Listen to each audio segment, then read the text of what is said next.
Hey guys, the last video I made kind of went went bad. Snow's been melting quite a bit actually, but I made the accident of dropping my phone in the snow. Actually, you can see right there while I was filming this machine. So the whole video is gonna have to be restarted now. Probably not the worst thing to happen because I was kind of huffing and puffing trying to get my words out during the video. Had a lot of talking in a very short time. So I'm going to try to take this one a little easier. Anyway, so I've been watching Michael T. JD60's channel. A good friend of mine. I highly recommend checking him out if you haven't. And he recently got himself a Cub Cadet 1811, and it has got me, I guess, passionate about getting my tractors running again. Kind of got me a little excited seeing him work on that.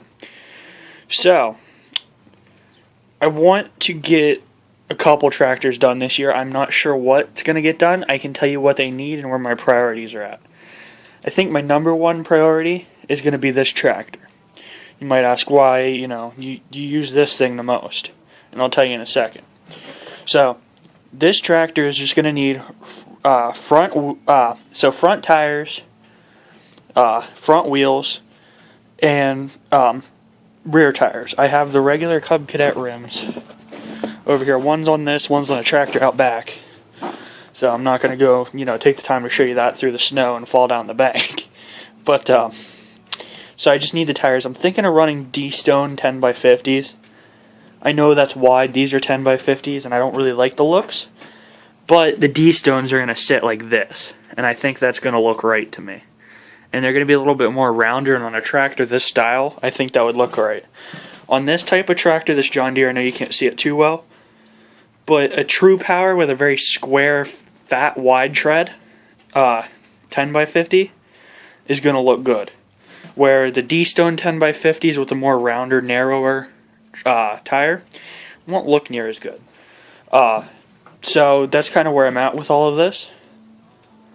There is a possibility I might throw those wheels and tires on this, but we'll have to see where my money's at. That's kind of what's limiting me at this point. Definitely time is there too. So that's not too bad of a project. Some small stuff like the nut on the wheel, it's already rusted on it. It's not like a big priority, but I want to get that one going, and I'll tell you why as soon as I get done telling you about this. So this, as I'm sure you've known, I use this quite a bit. This is my 855. It wasn't my planned plow tractor for this season, it was this. We'll get into that in a minute. So, some things I'm going to need. A dash is cracked, so I might as well replace that when I have to replace the whole steering column. Reason being, the gears in there are all tore to shreds, and it's skipping turns, and I'm going to have to dig into that. I'm going to want to get a new seat. That's quite cold in the winter. I've been using that pillow some days if it's really cold. What else? A couple odds and ends. I love this light, but it broke. I have a zip tied on there right now. $5, get this new light. It's super bright. And then it has a safety. So if I'm ever on the side of the road, I don't have to worry about somebody hitting me as much. That light's just kind of there. It really sucks. So the reason I say this is my priority is because I know if I get this to where I like it, I could get this thing ready for winter and buy a plow for $75. I know a guy locally that sells them pretty cheap around that price. And I wouldn't say cheap, but I think fair. These tractors have actually dropped in value in my area quite a bit. John Deere's haven't really. Cubs definitely, and wheel horses definitely. But I've noticed the biggest in Cubs. So that's that. This is my 78 show tractor, John Deere 316 Kohler K-Series. That's going to need a hydraulic. It's leaking just a little bit of hydraulic fluid out of the rear end, I believe. I'm thinking it's coming out of the filter, but I have to figure that out. It's not a big deal. It's just a little bit, nothing I really have to worry about all that much. But it's something I'd like to look into, as this is my show tractor, and I want it to look, as pristine as possible. And I'm sure some other ends, oil change, all that seasonable stuff. So we'll see how that goes. That will need a new deck belt, but I am not mowing with this. And that's kind of where I'm at a crossroads. I'm not sure what I'm doing with these. I know I want the Cub because they're great work tractors. They're simple, they're cheap. This John Deere, it's a lot of money to keep going. Just because it's a John Deere, it's how it works. There's no ifs, ands, or buts about it. If you own one or don't own one, you know that they're not, they're the Lamborghini or Ferrari of garden tractors. But they're just not the most practical, I guess, garden tractor to have. But I still love them. I have a soft spot for them, and a lot of other collectors do. I don't know what I'm doing, though, because it's just sitting here, and that's kind of where I'm at with this. I don't know what I'm doing with it. I know I want the 855 because it's just, it works great. 102, I just want it because it's not taking up a lot of room. It's really simple to work on. This, I'm just not sure what I'm doing yet. My issue is I have a connection with it, so it's not like I can just up and sell it. It's something I'm going to have to seriously think about. And if I do get rid of it, what am I getting next? I don't know. Probably somewhere between an ATV or a vehicle.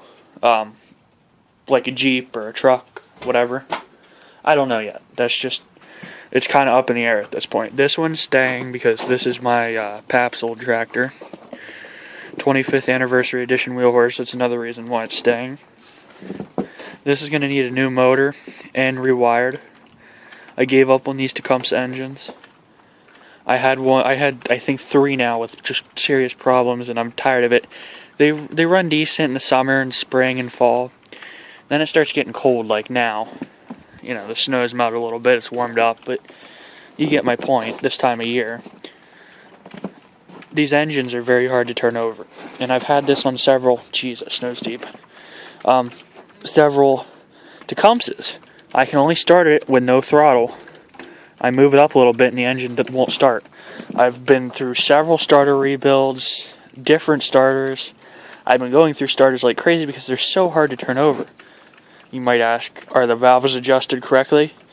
I don't know, but this is the 3rd engine I've had the same issue with. And I think it's because they don't have automatic compression release like the Kohlers. And I'm talking, there's some days I'm plowing snow and it's negative 25 with wind chill. And these engines will not start in that kind of temperature. Where the K-Series, they struggle a little bit, but they do start. So I'm probably just ripping the Tecumseh out of here. I don't care about it. I'm tired of messing with them. I blew a freshly rebuilt starter again. Not much I can do about it. But it's how it works, I guess. So I learned my lesson with these engines.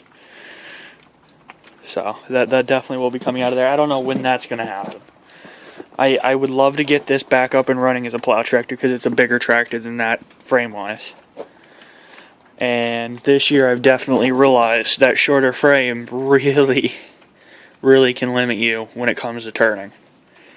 I've never really noticed it until I got on this tractor, and it's like, wow, it's different. So I wouldn't mind getting this going again, but I just don't know where it is on my priority list. But I can tell you 102, 316, I'm just going to get perfected, I guess. It doesn't really have anything necessarily wrong with it. I'd like to get the 855. I'm pretty sure that's going to be my last option, but things change, things happen, I don't know. So, that is a thing. There's my cart. Have that out there for now until summertime. I'll have to do some spring cleaning in there. There's my push mower. So, hopefully I can be using that in 2 months? So, not even maybe, I don't know. But, yeah, that's kind of what I'm dealing with right now. I wanted to give you guys a pretty big update on YouTube. Haven't done one of these in a little while. This is kind of where I'm at. I'm kind of at a crossroads, but I do want to get some work done and want to get some machines running. So, I hope you guys enjoy this video. If you have any input, please let me know in the comments section. And if you can, please subscribe and hit that notification button. So, thank you guys. Have a good day.